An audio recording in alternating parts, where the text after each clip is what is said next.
بسم اللہ الرحمن الرحیم۔ دشمن پر فتح پانے کا قرآنی وظیفہ۔ بسم اللہ الرحمن الرحیم۔ ان جعلنا فی اعناقہم اغلالا فہی الی الاذقان فہم مقمحون۔ محترم ناظرین، دنیا فانی ہے اور اس دنیا میں کوئی بھی شخص ایسا نہیں جس نے دکھ، درد، دشمنی یا ظلم کا سامنا نہ کیا ہو۔ اللہ تعالیٰ نے سورۃ البلد میں فرمایا، لَقَدْ خَلَقْنَا الْإِنسَانَ فِي قَبَدٍ، یقیناً ہم نے انسان کو مشقت میں پیدا کیا ہے، یعنی انسان کی زندگی سراسر آزمائش ہے۔ ان آزمائشوں میں سب سے زیادہ تکلیف دہ آزمائش دشمنی اور ظلم ہے۔ ہر دور میں، ہر قوم میں اور ہر معاشرے میں مظلوم اور ظالم کی کہانی دہرائی جاتی رہی ہے۔ دشمنوں کی چالیں، سازشیں، حسد، جادو، نظر بد اور شر پسندی ایک ایسا المیہ ہے جو ہر انسان کو کسی نہ کسی شکل میں متاثر کرتا ہے۔ اللہ تعالیٰ نے انسان کو اس دنیا میں آزمائش کے لیے بھیجا ہے اور اس آزمائش کی ایک اہم صورت دشمنی، عداوت اور شر ہے۔ ہر انسان کی زندگی میں کچھ نہ کچھ ایسے افراد ضرور ہوتے ہیں جو بظاہر دوست نظر آتے ہیں لیکن باطن میں دشمن ہوتے ہیں۔ کچھ دشمن وہ ہوتے ہیں جو حسد، بغض، کینہ یا انتقام کے جذبے سے بھرے ہوتے ہیں، اور کچھ ایسے دشمن ہوتے ہیں جو کھلے عام شر، ظلم، زیادتی اور سازشوں کے ذریعے انسان کی زندگی کو برباد کرنے پر تلے ہوتے ہیں۔ ایسے حالات میں ایک مومن بندہ کہاں جائے؟ وہ کس دروازے پر دستک دے؟ دنیا کی عدالتیں یا قانون ہمیشہ مظلوم کی پکار نہیں سنتے۔ اللہ تعالیٰ کا قرآن وہ دروازہ ہے جو بند نہیں ہوتا۔ ہمارا آج کا وظیفہ بھی دشمن پر فتح پانے کے حوالے سے قرآن پاک کی ایک بہت ہی پیاری سورت کی آیت کا وظیفہ ہے کہ جسے پڑھ لینے سے انسان دشمنی، عداوت اور شر سے محفوظ رہتا ہے۔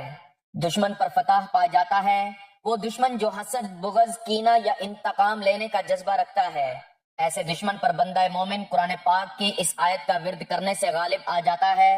تو قرآن پاک کی اس سورت اور اس سورت کی پیاری سی آیت کے بارے میں جاننے کے لیے گزارش ہے کہ ویڈیو کو آخر تک لازمی دیکھیے گا تاکہ آپ ہر طرح کی دشمنی، عداوت، فساد اور شر سے محفوظ رہ سکیں۔ ناظرین، قرآن صرف الفاظ کا مجموعہ نہیں بلکہ یہ زندہ معجزہ ہے۔ یہ وہ کلام ہے جس میں ہر دور کے انسان کے لیے رہنمائی موجود ہے، چاہے وہ ظلم کا شکار ہو یا مصیبتوں میں گھرا ہو یا دشمنوں سے پریشان۔ قرآن میں ایسے کئی مقامات پر اللہ تعالیٰ نے دشمنوں سے نجات، فتح، کامیابی اور ان کی چالوں سے حفاظت کی ہدایت اور روحانی اصول بیان فرمائے ہیں۔ انہی میں سے ایک عظیم الشان آیت اِنَّا جَعَلْنَا فِي أَعْنَاقِهِمْ أَغْلَالًا بھی ہے، جو روحانی لحاظ سے دشمن کی عقل، آنکھ اور ارادے کو مفلوج کرنے والی آیت کہلائی جا سکتی ہے۔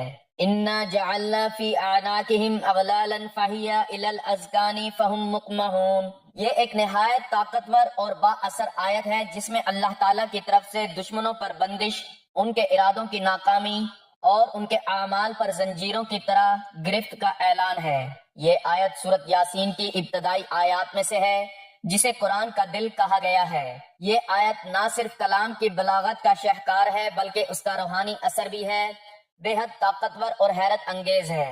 اللہ تعالیٰ نے فرمایا کہ ہم نے ان کی گردنوں میں طوق ڈال دیے ہیں جو ٹھوڑیوں تک جا پہنچے ہیں، بس وہ سر اٹھائے کھڑے رہ گئے ہیں، یعنی بے بس ہیں، حرکت کرنے سے قاصر ہیں۔ یہ آیت ان دشمنوں کے لیے ہے جو ہٹ دھرمی، ضد، شر اور ظلم پر قائم رہتے ہیں۔ اس میں اللہ کی طاقتور قدرت جھلکتی ہے کہ وہ کس طرح انسان کے گرد و پیش سے، اس کے دل و دماغ سے، اس کی سوچ و عمل سے تمام صلاحیتیں چھین لیتا ہے۔ یہ آیت دشمن پر ایسی گرفت بناتی ہے کہ وہ نہ کچھ دیکھ پاتا ہے، نہ سمجھ پاتا ہے اور نہ ہی کوئی چال کامیاب ہوتی ہے۔ وہ ظاہری طور پر چلتا پھرتا تو نظر آتا ہے لیکن اندر سے وہ قید ہو چکا ہوتا ہے۔ ایسے دشمنوں پر اگر یہ آیت خلوص نیت، تقوی اور یقین کے ساتھ پڑھ لی جائے تو وہ دشمن اپنی ہی چال میں الجھ کر رہ جاتا ہے، اس کی زبان بند ہو جاتی ہے، اس کی عقل معطل ہو جاتی ہے اور وہ ظاہری طور پر مضبوط ہوتے ہوئے بھی روحانی شکست سے دوچار ہو جاتا ہے۔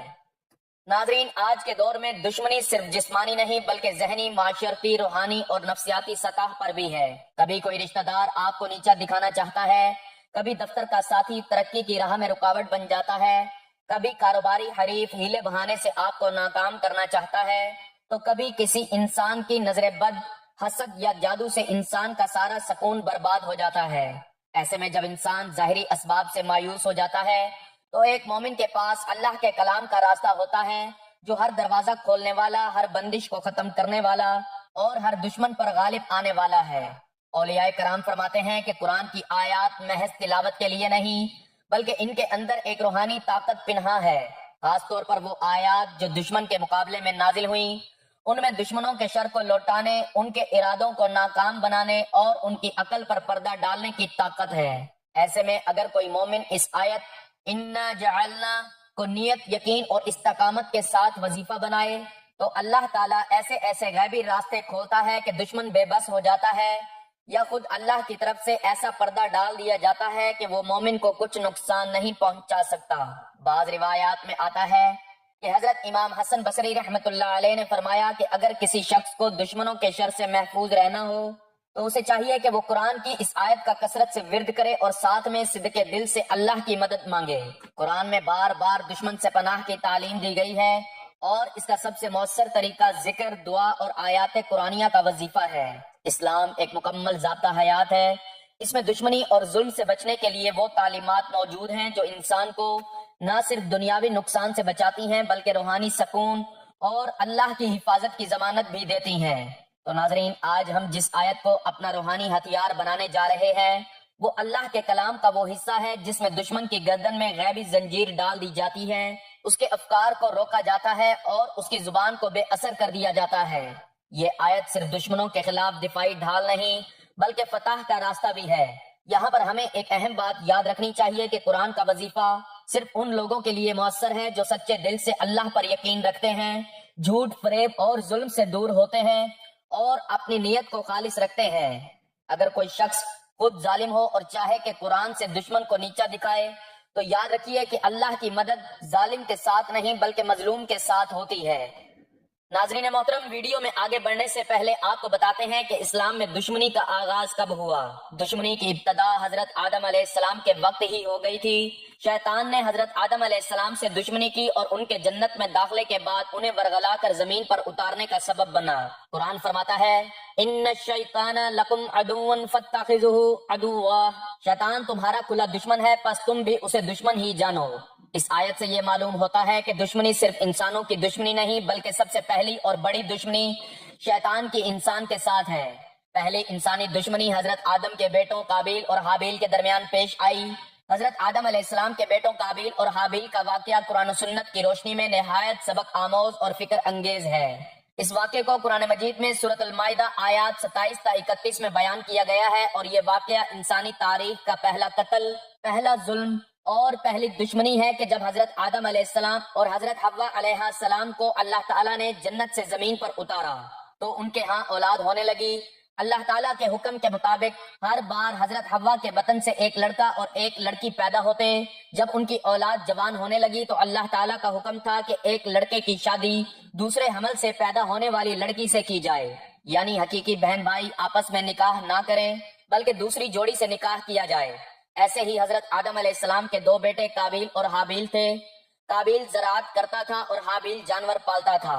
حضرت آدم علیہ السلام نے اللہ کے حکم سے قابیل کا نکاح حابیل کی جڑواں بہن سے اور حابیل کا نکاح قابیل کی جڑواں بہن سے کرنا چاہا، مگر قابیل کو یہ بات گوارا نہ ہوئی کیونکہ اس کی اپنی جڑواں بہن بہت زیادہ خوبصورت تھی اور وہ اسی سے نکاح کرنا چاہتا تھا۔ حضرت آدم علیہ السلام نے اس جھگڑے کا فیصلہ کیا، فرمایا کہ دونوں بھائی اللہ تعالیٰ کی بارگاہ میں قربانی پیش کریں، جس کی قربانی اللہ قبول فرما لے وہی اس لڑکی سے نکاح کرے گا۔ لہٰذا دونوں بھائیوں نے اپنی اپنی قربانی پیش کی۔ حابیل نے دل کی نیت سے اللہ کی رضا کے لیے اپنے بہترین جانوروں میں سے ایک فربا اور خوبصورت دمبا ذبح کیا۔ قابیل نے غصے اور ریاکاری کے ساتھ کھیتی میں سے سب سے کمزور اور ناقص اناج نکالا اور بطور قربانی پیش کیا۔ اس زمانے میں قربانی کی قبولیت کا طریقہ یہ تھا کہ آسمان سے ایک آگ آتی اور قبول شدہ قربانی کو جلا دیتی۔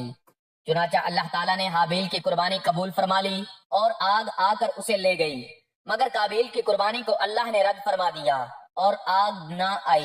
قربانی کی قبولیت سے قابیل کے اندر حسد کی آگ بھڑک اٹھی۔ اس نے نہ صرف قربانی کے رد کیے جانے پر ناراضگی ظاہر کی بلکہ اپنے بھائی حابیل سے حسد کرتے ہوئے اسے قتل کی دھمکی دے دی۔ قرآن مجید اس بات کو یوں بیان کرتا ہے کہ جب دونوں نے قربانی پیش کی تو ایک کی قربانی قبول کی گئی اور دوسرے کی نہ کی گئی۔ اس نے کہا میں تجھے ضرور قتل کر دوں گا۔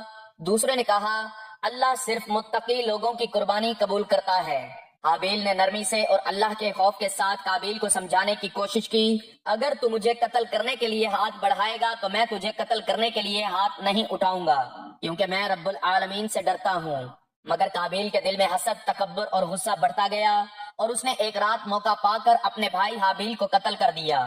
یہ انسانی تاریخ کا پہلا قتل اور سب سے پہلا ظلم تھا جو ایک بھائی نے دوسرے بھائی پر کیا۔